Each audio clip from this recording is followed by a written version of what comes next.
So, and we have 1, 2, 3, and we have this tradition that I check all team, readiness of all team. Is tech team ready? All right. Is dancing team ready? Quiet. Is acting team ready? Yeah, actors are always ready. Is tech team ready?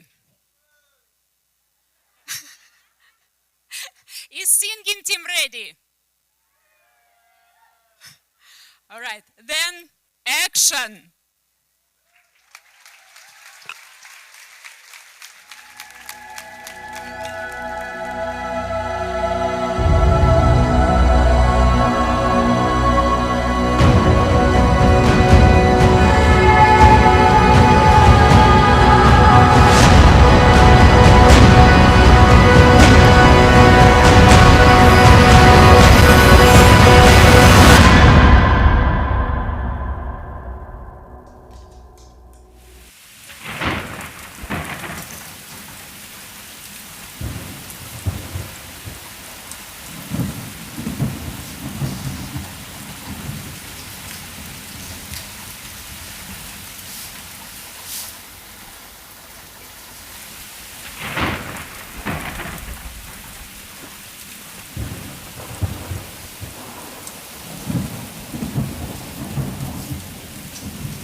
Very often, we don't fully understand someone's greatness until time and distance reveals their true significance.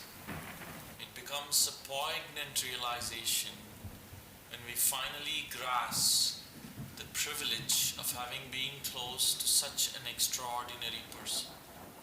Only when they have slipped away by the annals of time do we truly understand the true magnitude and nature of their soul.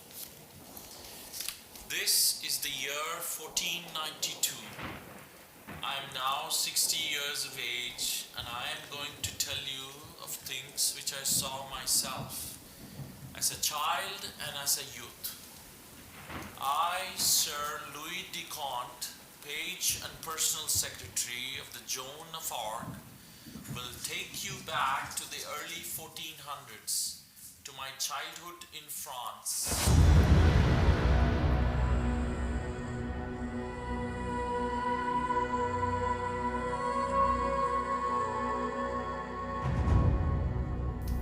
France. Oh my dear France. We had fallen to such depths. For over 75 years, the English had held their grip on our land. Our once proud army was now weakened by continuous defeats. In Paris, the streets were plagued by nightly chaos. The mobs were causing destruction and despair everywhere. The plague and famine had ravaged our people, and the weight of this endless war hung heavy upon us. Even within us, there was a deep division causing despair. The French patriots had stood by our king, but the Burgundians chose to side with the English, further tearing our country apart. I was just 5 years old when I saw these horrors very close, seeing everyone dear to me butchered before my very eyes. But by the grace of God, I was saved. I escaped and found refuge in the home of a kind priest at Domremy, a small remote village where, among other children from French patriot families, I met her for the first time. I met the Joan of Arc.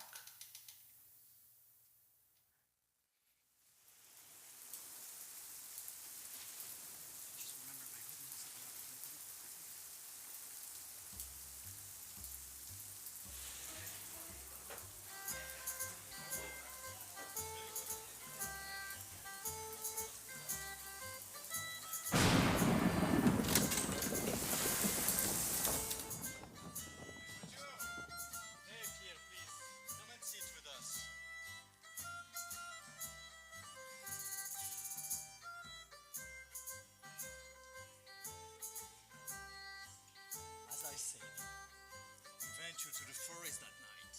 Cold, dark, the wind howling, the ice slicing our faces. Not a soul in sight, only the weight of death. Suddenly, something moved. And there I was, face to face with the largest boy you ever seen. What? It was as big as a cow, I tell you. A cow, Jack? Last I remember, that mighty beast turned out to be nothing more than a shadow cast by a scrawny little piglet. Perhaps it was a magical piglet, Papa. One that turns into a boar in the telling of a tale. Louis, here is yours. Pass this to Joan, please.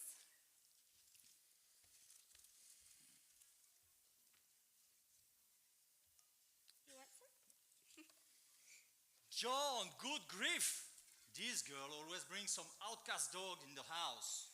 This little rascal will overrun our house before we know it. Tell him adieu. Now, Jacques. God gave child the instinct and knew what he was doing when he did it. It must have its course, Jacques.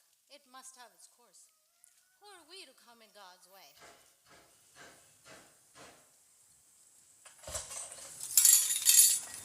Who are you? And what do you want? My name? Well, ain't it a blessed thing to have a fire blazing like that on a night as harsh as this? And with a solid roof over your head, you're luckier than most, mes amis. Careful, Jacques. He could be English, or one of those stragglers, the legacy of eternal wars. The country is flooded with them. Joan! Sit down! God almighty, bless you, my darling. Sit down, I tell you! But, Papa, he's hungry. I can see it. Let him go work for food then. We have been eaten out of horse and home by his likes. I can't stand it no more. Sit down.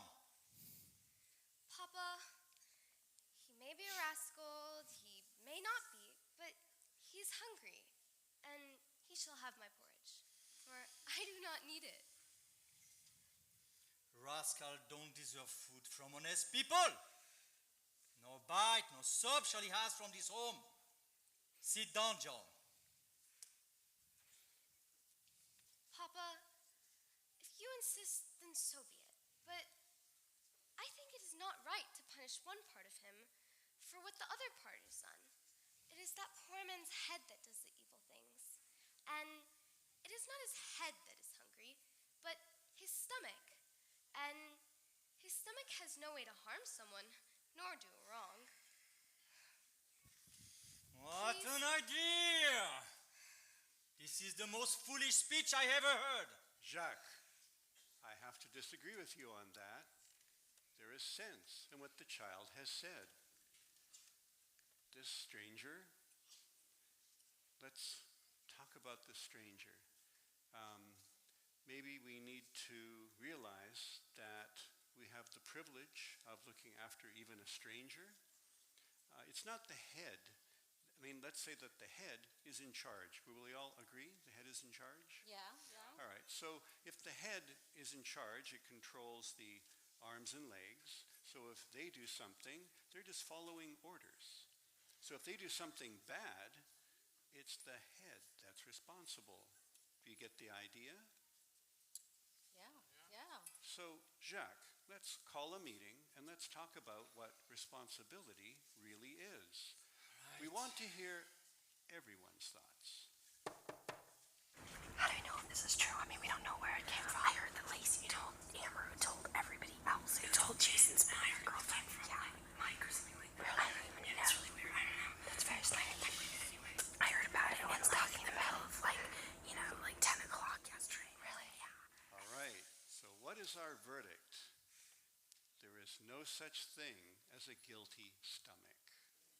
Our privilege means that we can feed an empty stomach, even in the body of a rascal, and we do so gladly and gratefully. Yay. All right, John, give him the porridge. Papa, the man's stomach was so hungry that it would not be wise to wait, and I couldn't tell what the decision would be. So I already fed him. C'est pas possible! All right, what is your name and what have you done? My name, it is Manchon. Been knee-deep in war for what feels like forever. Seen the English lot stomping through Paris like they own the place, while us French lads have dropped like flies, one after another, by the thousands. I'm done now. Had enough of this bloody war. Heading home, if I can call it that. Just want a bit of peace and a scrap of food. And you, little maid, whom God keep, you have brought me from death to life this night. Now listen, here is your reward.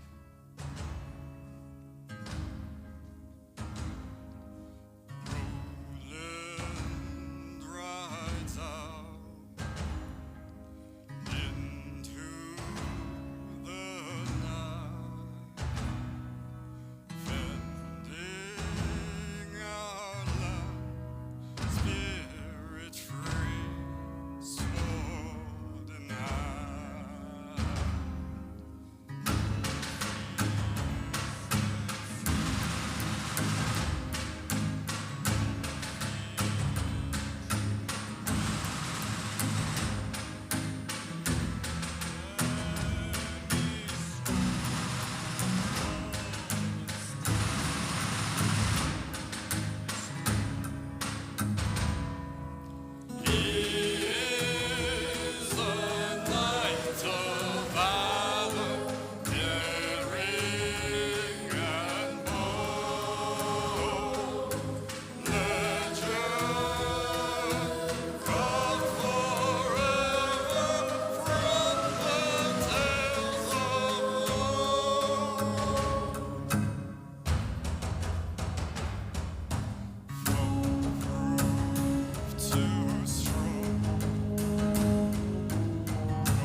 With a sword in my hand and courage in my heart, I will stand tall against the enemies, fearless and determined. I would fight for my France. So would I. I warned you, I would not turn back from the field, though all English were in front of me. Puff! Girls can brag, but that's all they're good for.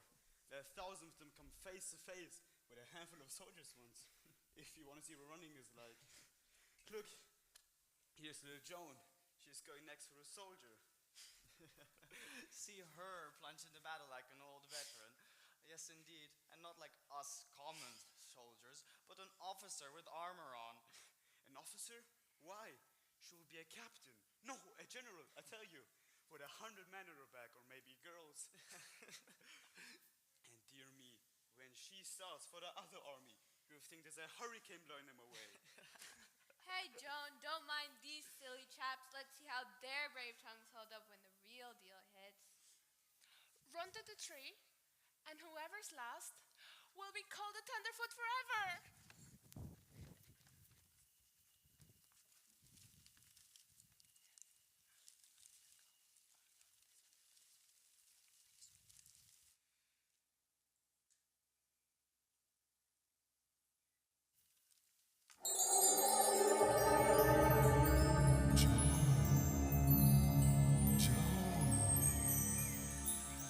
So strong, where it belongs.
France. She needs no other. The king has died, and a treaty has been signed between France and England. But France is betrayed. Henry of England will marry Catherine of France, and the child born of that union will inherit the throne of both England and France. And until then, Henry of England will be the ruler of France.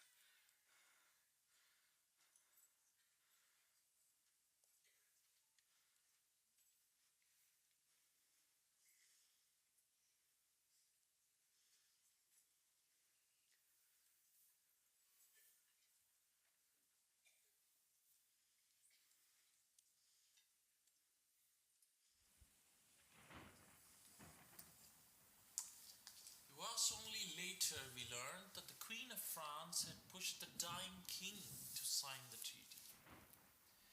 Everyone recalled that ancient prophecy which foretold that France would be lost by a woman and then restored by a woman. For the first time in its history, France had indeed been lost, and it was by the hand of a woman, her very own queen, Isabel of Bavaria. But as mere children, we were quick to shake off the burdens of the world, and we lost ourselves in play. We continued to enthrall ourselves beneath our beloved tree, seeking joy in each other's company. Throughout time, all the children of the village were specially called the children of the tree, and they loved that name, for within it carried a mystic privilege. It was said, whenever a child of the tree was about to face death in a distant land, then, if they are at peace with God, they could turn their eyes towards their homeland, and behind those misty clouds they would see the fairy tree, drenched in golden light, and if they closed their eyes, they could smell the fragrance of the flowers of their homeland. But this vision meant that they were near to their end. Joan and I truly believed in this myth.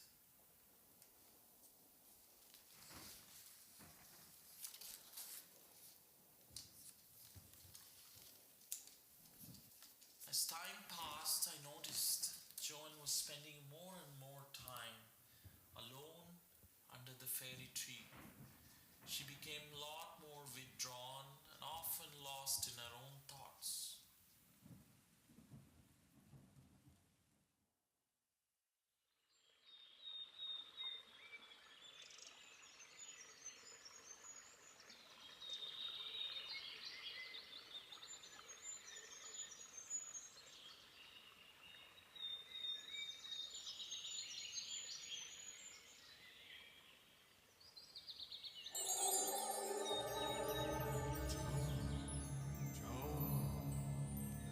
Whisper a command meant solely for your ears.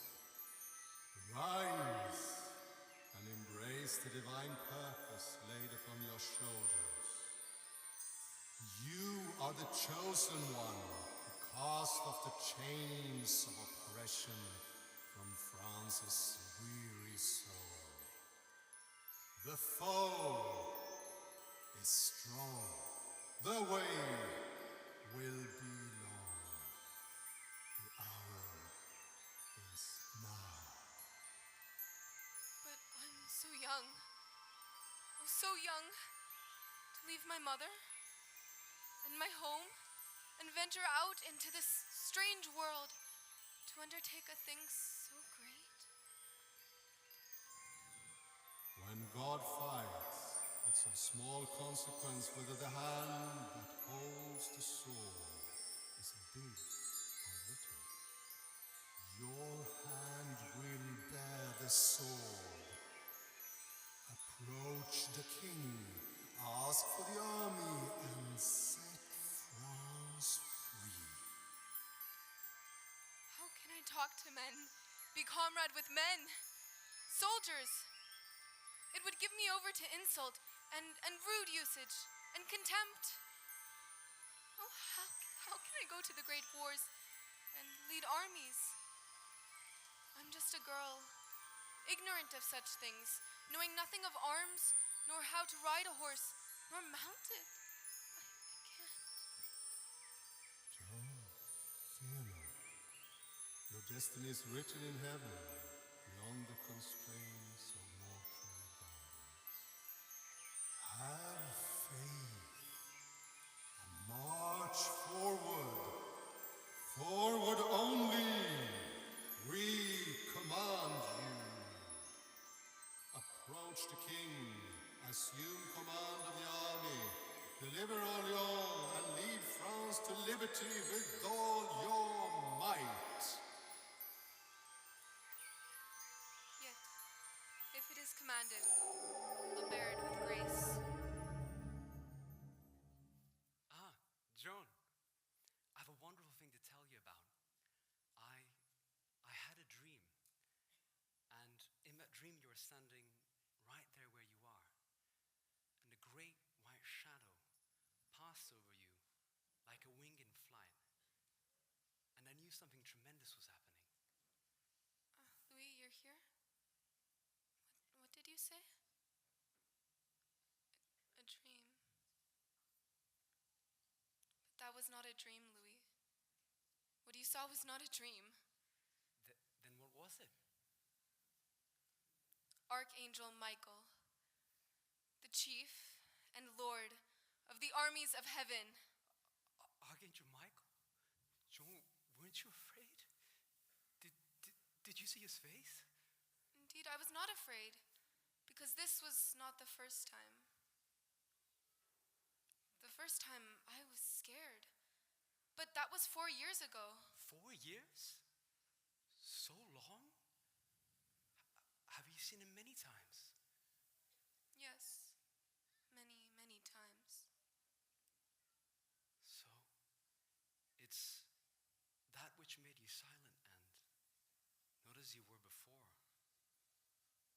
But Joan, why didn't you tell us about it? Because it was not permitted.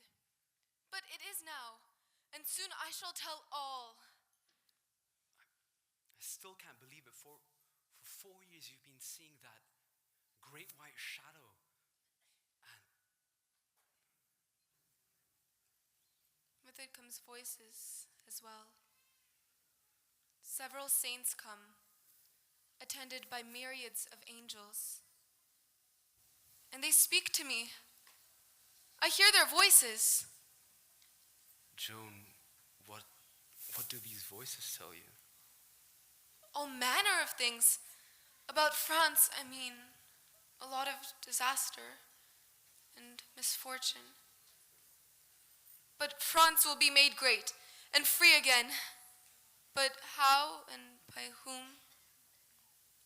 That was not told. Not until today. Joan, what did they tell you today?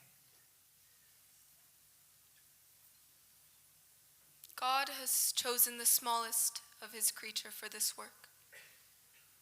And by his command, and in his protection, and by his strength, and not mine, I am to lead his armies, and win back France, and set the crown upon the head of his servant that shall be king. You, Joan, a girl, lead armies, fight amongst men? Yes, Louis. I am enlisted.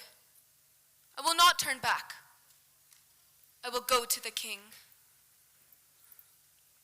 A year from now, a blow will be struck, which will be the beginning of the end, and the end will follow swiftly.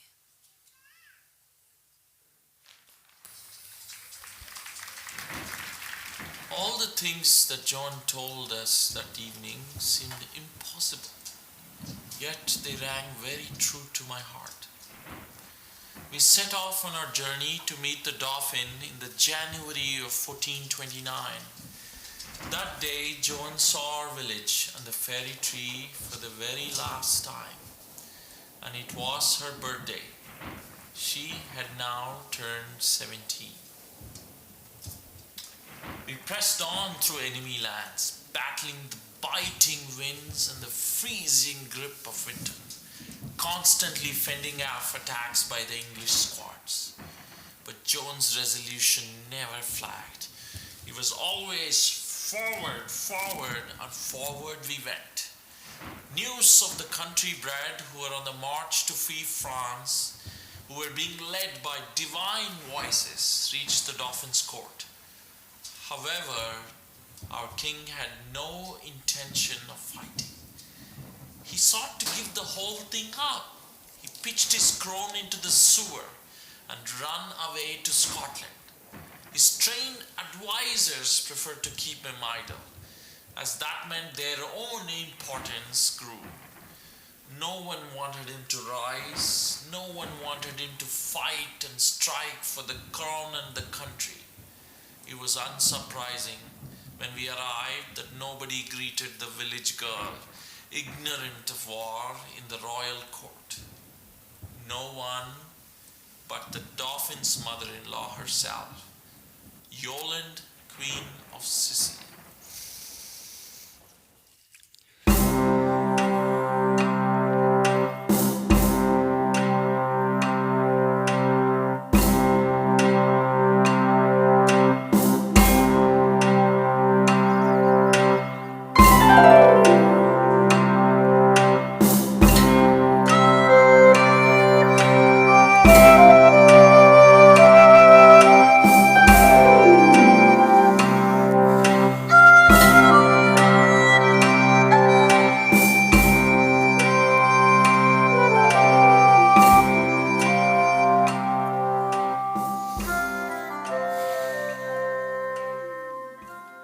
You, Duke of Alençon, master of war and veteran of numerous bloody battlefields, you are telling me that a 17-year-old village girl is determined to see the king, aims to rally men at arms to free France? Oui, Votre Majesté. All of France is abuzz with talk of her. She fought through 500 miles of hostile English territory, never losing heart, never showing fear, causing entire squads of enemies to flee at her sight. And now she stands ready to face the king. As you said, she a modest, gentle, shrinking creature, threw her shepherd's crook, dressed herself in steel and marched here? She to whom a king must be a dread and awful presence will stand up before him and say, "Be not afraid. God has sent me to save you and France." Oui, Votre Majesté. That's exactly what she wrote in her letter to the court. Give me the letter.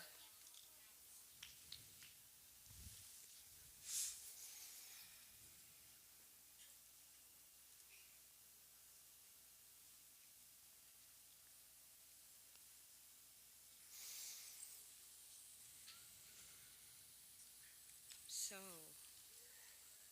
the girl dares speak of visions and angels, and yet her words are not madness. She speaks with the urgency of a commander, not the ramblings of a peasant.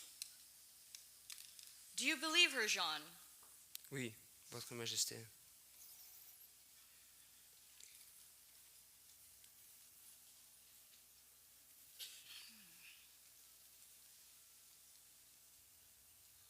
Whether she comes of God or not, there is something in her heart that raises her above men in France, high above them all.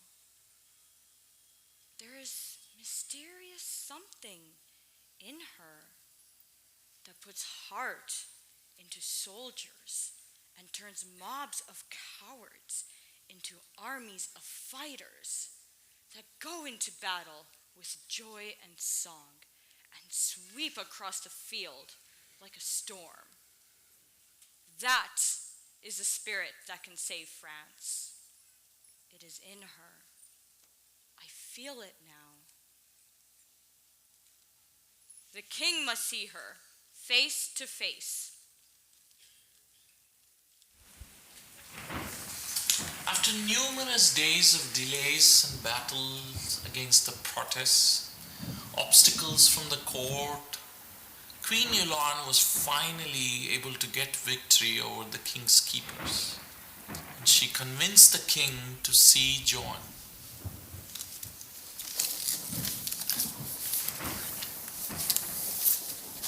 I should say there was something peculiar about our king. It was very odd. No one could understand the reason for his sluggishness, his lethargy, and just sheer unwillingness to fight. Now we know that he had deep doubts within about his own legitimacy of his birth. This was gnawing at him, but he kept it secret between himself and his God. On the appointed day, 2 knights and I went with Joan to the grand audience hall to meet the king. There, in the midst of all the splendor and magnificence, was a throne royally decorated. Upon it sat a figure adorned with a crown and a scepter, dressed in nobility and blazing with jewels.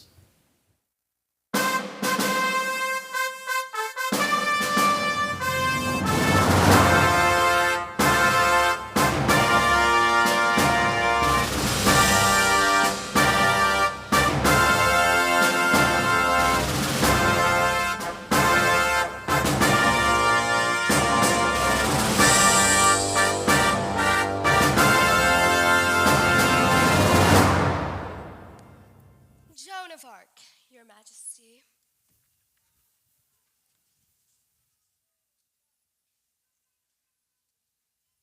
He's not the king.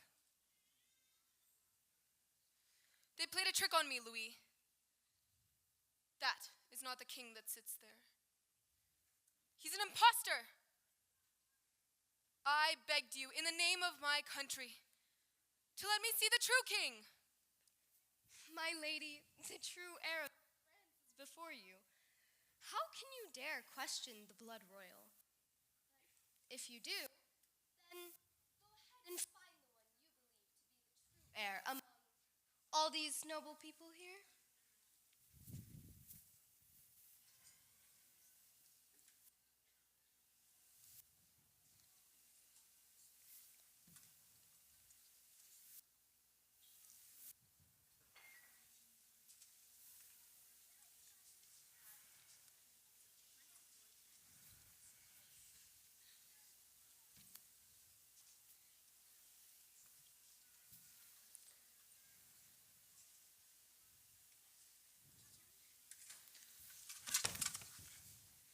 God of his grace, give you long life. O dear and gentle Dauphin. You are mistaken, my child. I am not the king. There he is. No, gracious Lord, you are he, and none other. Very well. Then tell me who you are, and what would you? I am called Joan the Maid, and I'm sent to convey the King of Heaven's will, that you be crowned and consecrated in your noble city of France, thereafter serving as the lieutenant of the Lord of Heaven, who reigns as King of France. Furthermore, it is his command that you set me at my appointed work, and give me men at arms. For then I will raise the siege of Orléans and break the English power.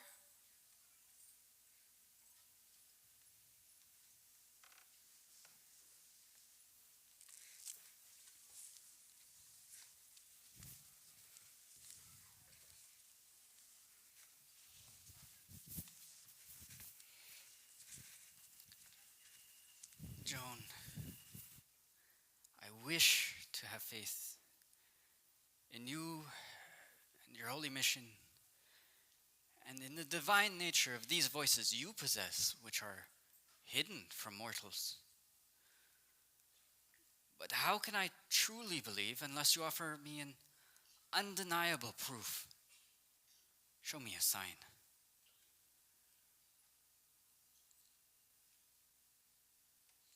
I will give you a sign, and then you won't doubt anymore. There is a hidden worry in your heart that you tell no one about. A worry that wastes away your courage and makes you think about giving up and running away from your kingdom. Lately, you've been silently praying in your own breast for God's help to resolve that doubt, even if it means realizing that you have no right to be king.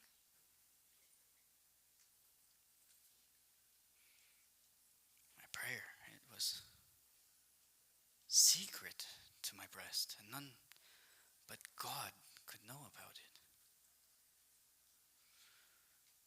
Very well.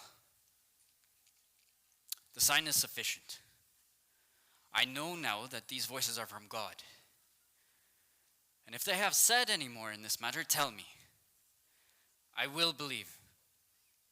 They have resolved that doubt, and I bring you their exact words. You are the rightful heir to your father's throne, and the true heir of France. God has spoken. Now lift up your head, and doubt no more. But give me men at arms, and let me do my work. The true heir to my father's throne, and the rightful heir of France. God in heaven. Lahir, Duke of Alençon, Jean de Noix, Gilles, Raoul, be present.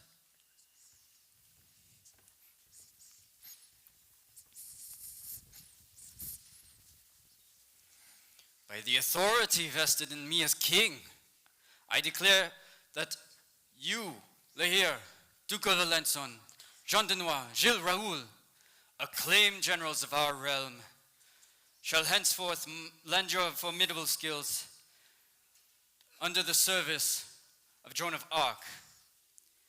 It is under her command you must march forth with unwavering resolve, united in purpose, to achieve a victory for a crown and our country. A girl? Votre Majesté, your will is our command.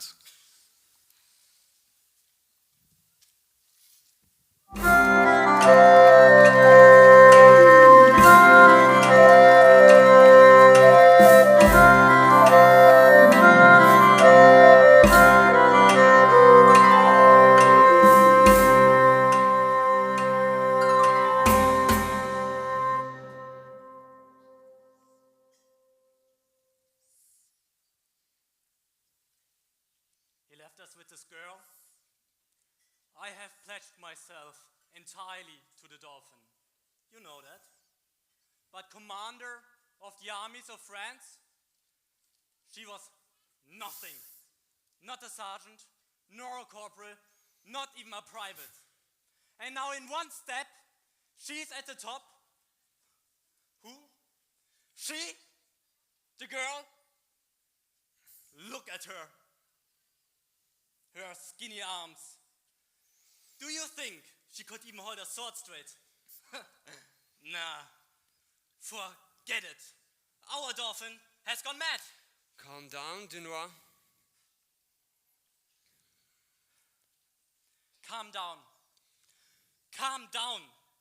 How can I calm down, John? The Dauphin's decisions are madness. Pure madness! We have fought tooth and nail for this cause. And now that girl, that peasant girl, is giving command of all forces. How is that just, John?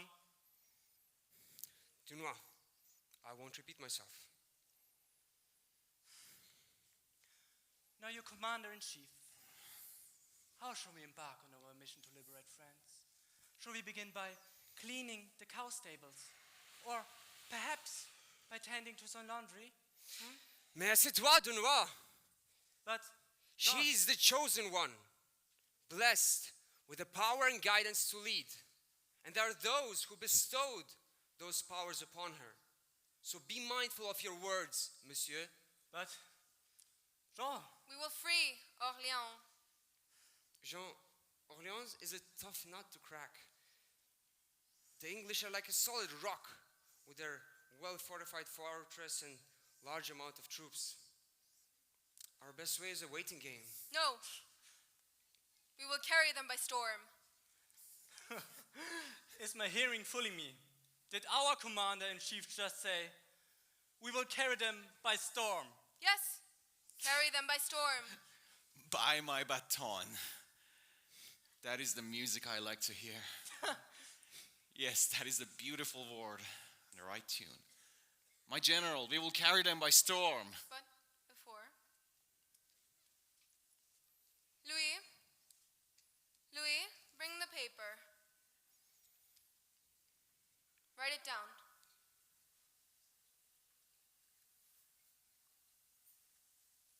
King of England, and you, Duke of Bedford, who call yourself Regent of France, Earl of Suffolk, do right to the King of Heaven.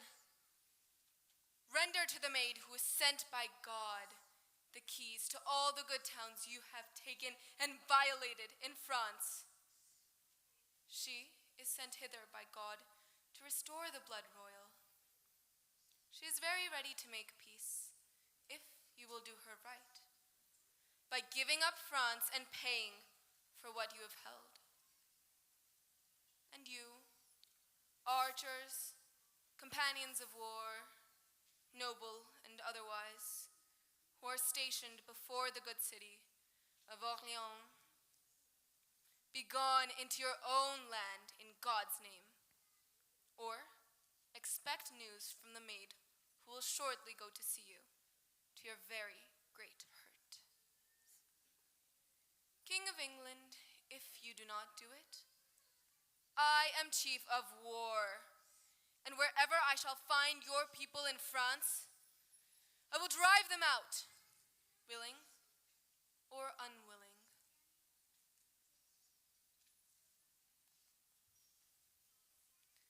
Laïr and all of you, from now on, every man who joins my standard must absolve himself from sin, ensure cleanliness throughout the camps, refrain from drinking, flirting, or swearing, and all soldiers must attend the divine service and recite the prayers twice a day. My dear child, my men are forged in the fire of hell. These poor darlings of mine. Say their prayer. They'll see us both damned first. But, dear man, you are going too. I? Impossible. This is lunacy. Oh, no, it isn't. You will attend the divine service twice a day. In the morning you begin, and after that it will come easy. Now kneel, and repeat after me.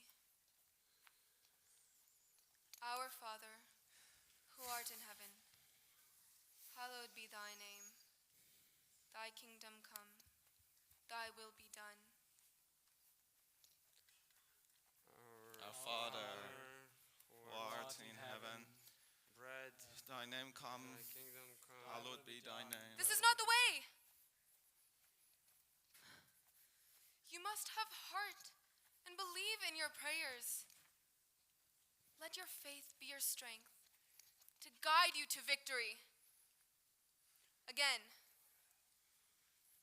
our Father, who art in heaven, hallowed be thy name. Thy kingdom come, thy will be done.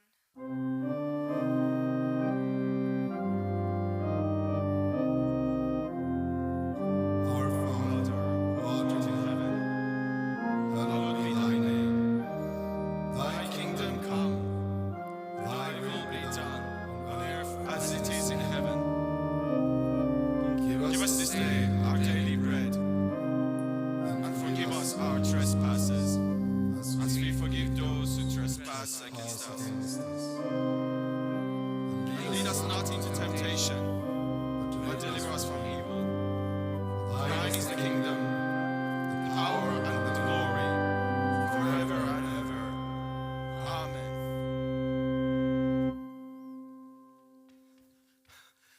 answered. What did they say?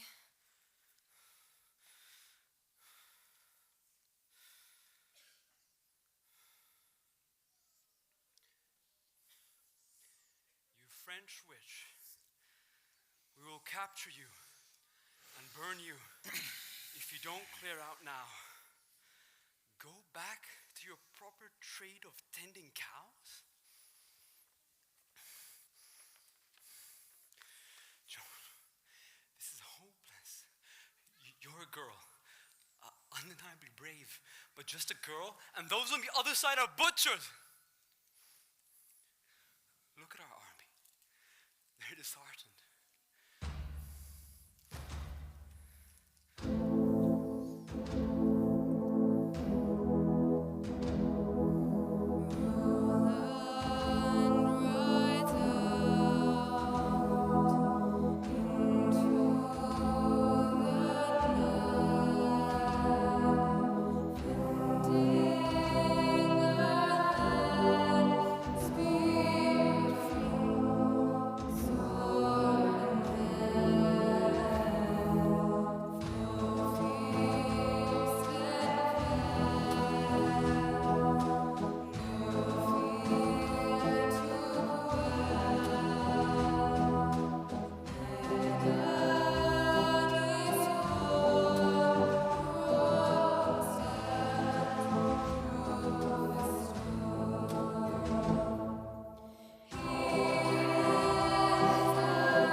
mercy without end. We arrived at Orlais on April 29th. 10 long months, the city had been choked, cut off from food, from hope. Then Joan came, and we moved straight for the fortress of Orlais, the key to it all.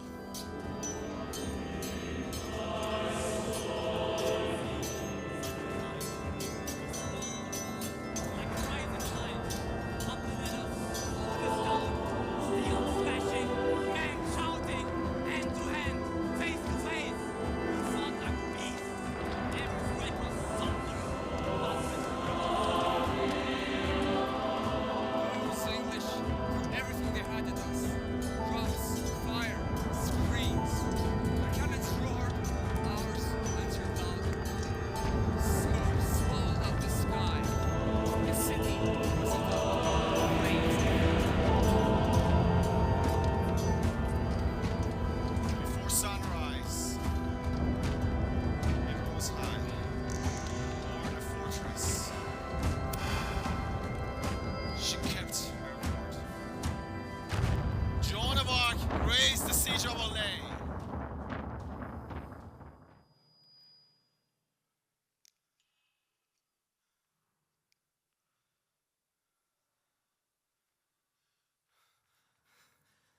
hear me?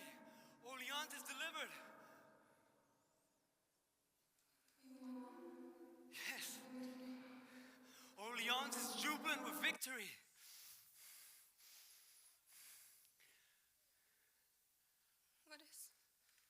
What is all of this, Louis?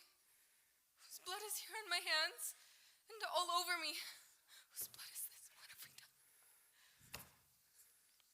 This is the price. Victory's price. The price? Nair, the price? This is war. War is never a winning thing. I don't remember anyone winning anything, anytime. We all just lose all the time. Whoever's loses last has got terms. It's all just a lot of losing and sadness and nothing.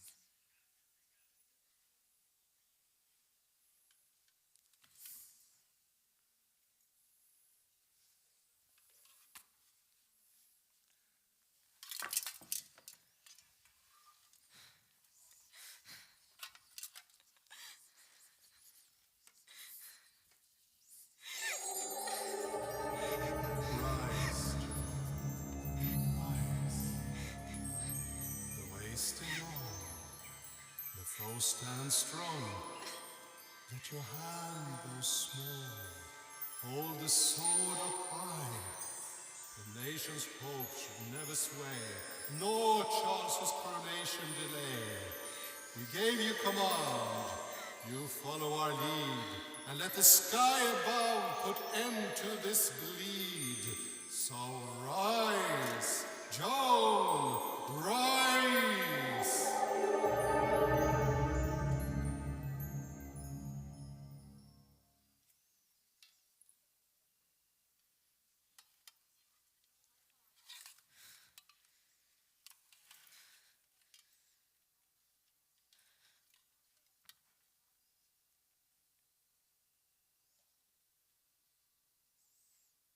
I didn't want any of this. This was never my wish.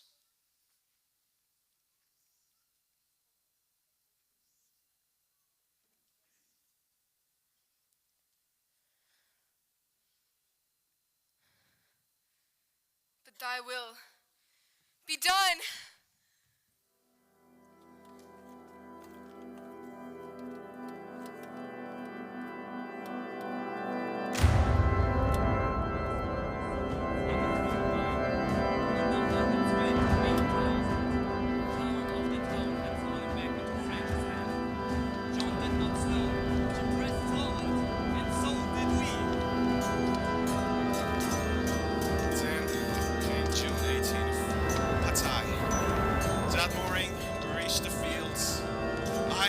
battalions in, closing fast on the English.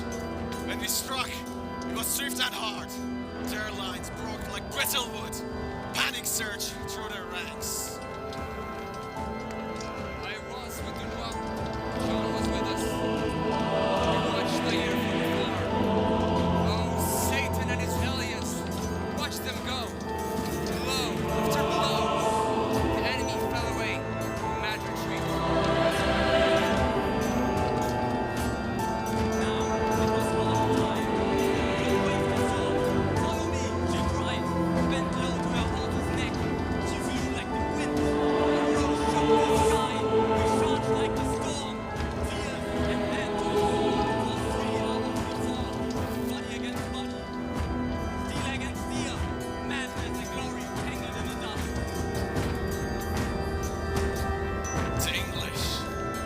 With stubborn fire, endless cutting, hacking, stabbing. But through it all, we saw her, that slight figure in white armor, hiding through the heart of the storm. She was our standard. She was our flame. She was our hope. The English garrisons shattered. They fled, and we pursued. The Battle of Patay was won!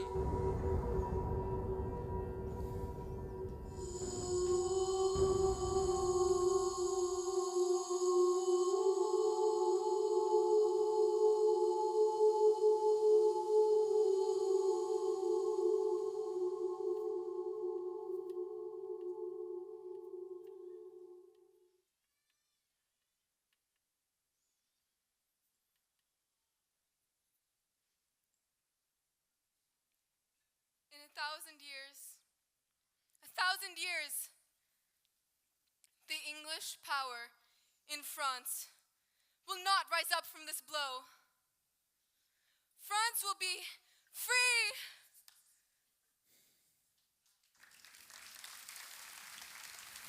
France was now on its feet, moving forward. The banner of John waved over Orleans, Patay, Troy, Rheims. Now, just the name of John was enough to send shivers down the spine of the English soldiers, made their hearts shrink. We marched through free cities, moving between the emotions of a grateful country people, all along the route. They crowded around John, even touched her feet. They touched her horse, her armor. They even knelt on the road and kissed her footprints. Never during all those days did I see anybody stand there with covered heads while she passed. The 17-year-old peasant girl was now their hero, the deliverer of France. Her fantastic dream, the incredible dream, the impossible dream was now being fulfilled. The enemy's power was now broken. Now, the final thing to complete the mission that God Almighty gave her was the coronation. And then she believed she would be forever done with the war.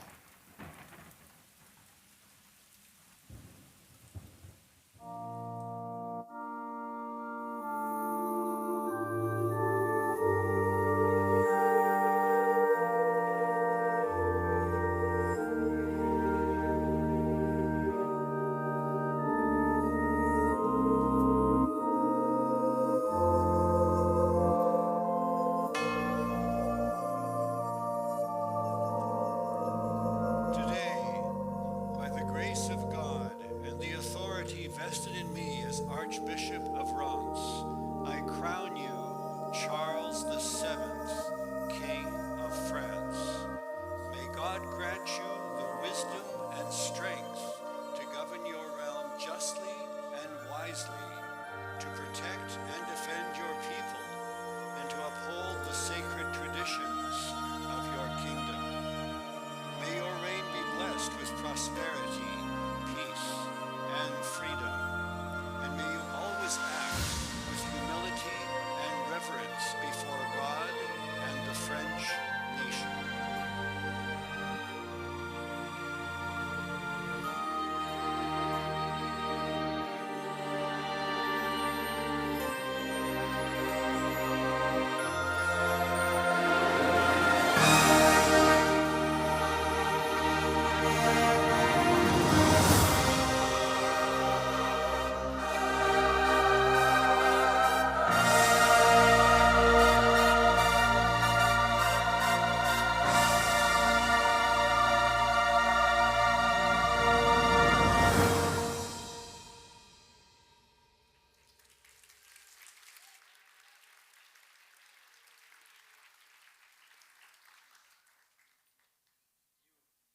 Save the crown.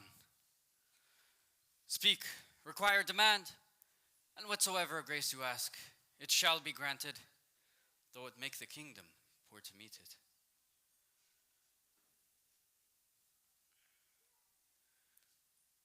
Then, O gentle king, if out of your compassion, I pray that you give the word that my village, poor and hard by reason of the war, may have its taxes waived. It is commanded. Say on. That is all. All? Nothing but that? It is all. I have no other desires. But that is nothing. Less than nothing. Ask. Do not be afraid. Indeed, I cannot, gentle king. Do not press me. I have only this alone. She has won the kingdom and crowned its king. And all she asks and all she will take is this poor grace. And even this is for others, not for her. And it is true. Her wealth, measured by the dignity she carries in her head and heart, it is beyond the riches any king could bestow. She shall have her way. It is ordered that starting today, Domremy village, home of Joan of Arc, shall be exempt of all taxes forever.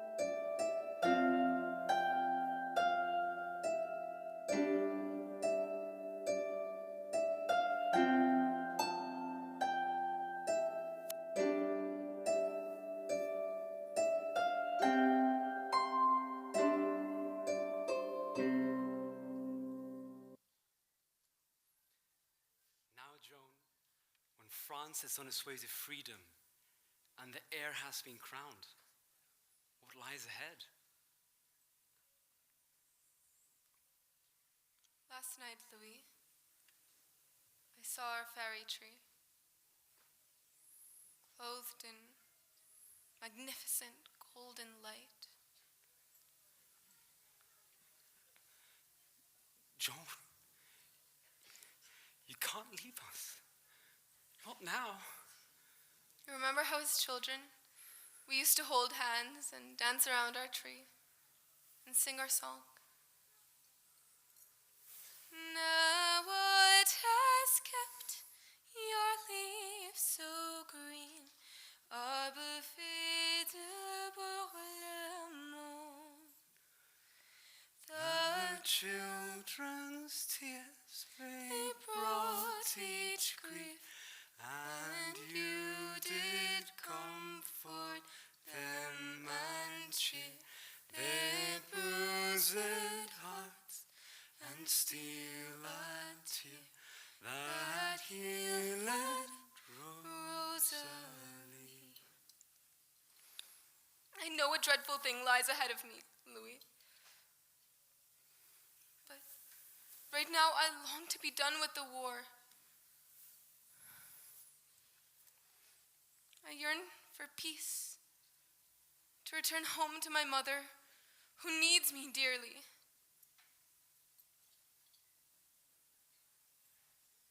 I want to tend to my sheep and run barefoot in the stream and laugh and dance and hug all the children of the tree. And I never want to leave the warmth and happiness of home again.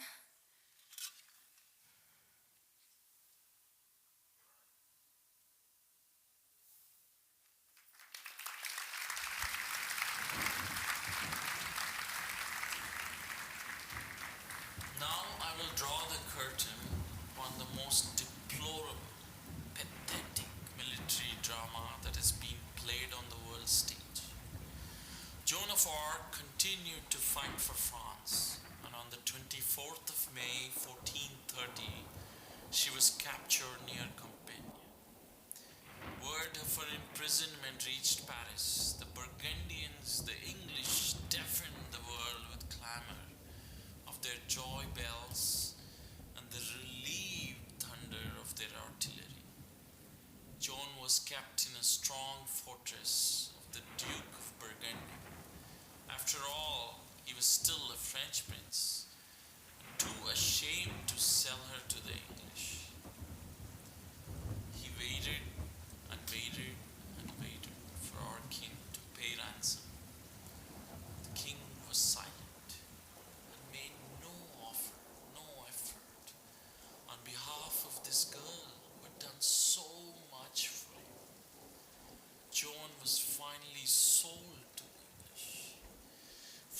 priests who sided with the enemy put her on trial.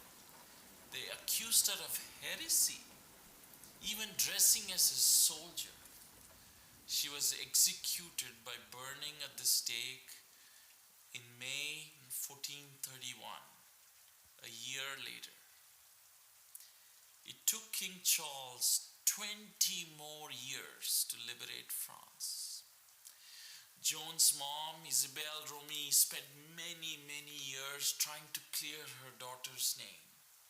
And finally, her efforts paid fruit. In 1450, her conviction was overturned and her reputation restored.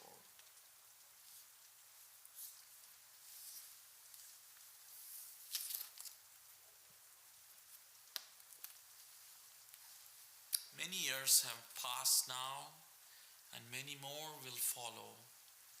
But I know for sure that this slender girl in her first bloom, with a sword in her small hand, who served as her country's bond, will forever stand as a symbol of valor and patriotism. And millions of girls who will be born in France and the distant lands will carry her name through all of the ages until the very end of time.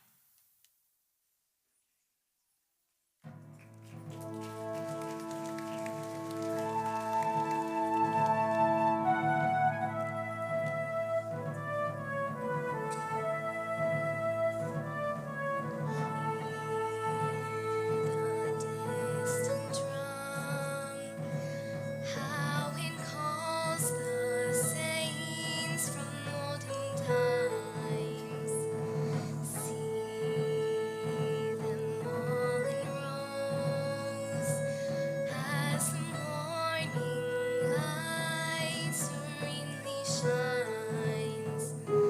Feel the gentle breeze as she steps into the glowing light. Her gown of glorious white takes to the wind in grace so fine. Sing, O Virgin, sing, your sorrow glory let come back your shining